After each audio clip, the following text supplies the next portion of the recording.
कामिका एकादशी का व्रत 13 जुलाई गुरुवार को है। श्रावण माह के कृष्ण पक्ष की एकादशी तिथि को कामिका एकादशी का व्रत रखा जाता है। इस व्रत को करने से व्यक्ति पाप मुक्त होकर मोक्ष प्राप्त करता है। ब्रह्मदेव ने नारद मुनि को कामिका एकादशी की महत्वता बताई थी, जिसे हम आपको कथा के रूप में सुनाने जा रहे हैं। नमस्कार दोस्तों, बोल्ड स्काई में आपका स्वागत है। कामिका एकादशी का व्रत 13 जुलाई गुरुवार को है। हिंदू कैलेंडर के मुताबिक श्रावण माह के कृष्ण पक्ष की एकादशी तिथि को कामिका एकादशी व्रत रखा जाता है।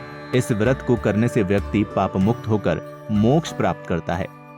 जो लोग कामिका एकादशी व्रत रखते हैं वो नीचे योनि में जन्म नहीं लेते हैं।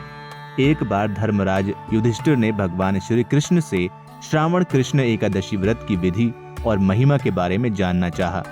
तब भगवान श्री कृष्ण ने कहा कि उसे कामिका एकादशी कहते हैं।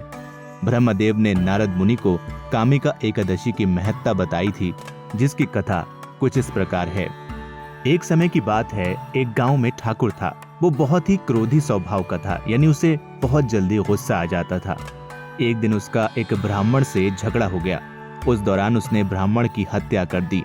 बाद में उसने अपने अपराध के लिए क्षमा मांगी और उसका अंतिम संस्कार करने की अनुमति भी मांगी।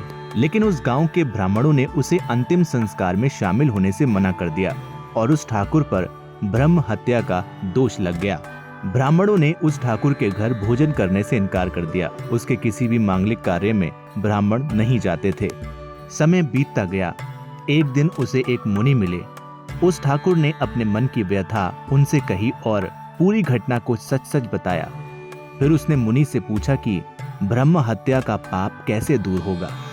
तब उस मुनि ने कहा कि तुम कामिका एकादशी का व्रत रखो।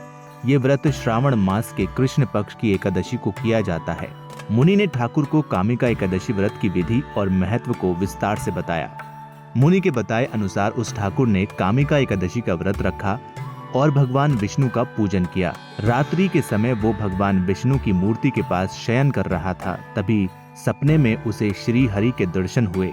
भगवान विष्णु ने उसे ब्रह्म हत्या के दोष से मुक्त करके क्षमा दान दिया। जो लोग कामिका एकादशी की रात में अपने पितरों के लिए दीपक जलाते हैं, उनके पितर लोक में अमृत के समान पुण्य प्राप्त करते हैं। कामिका एकादशी के व्रत महत्व को सुनने वाले भी पाप से मुक्त होकर वैकुंठ जाते हैं। ब्रह्मदेव ने नारद से कहा कि जो भी मनुष्य कामिका एकादशी व्रत करता है और घी का दीप जलाता है, उसे स्वर्ग लोक में स्थान प्राप्त होता है। वो पाप से मुक्त हो जाता है।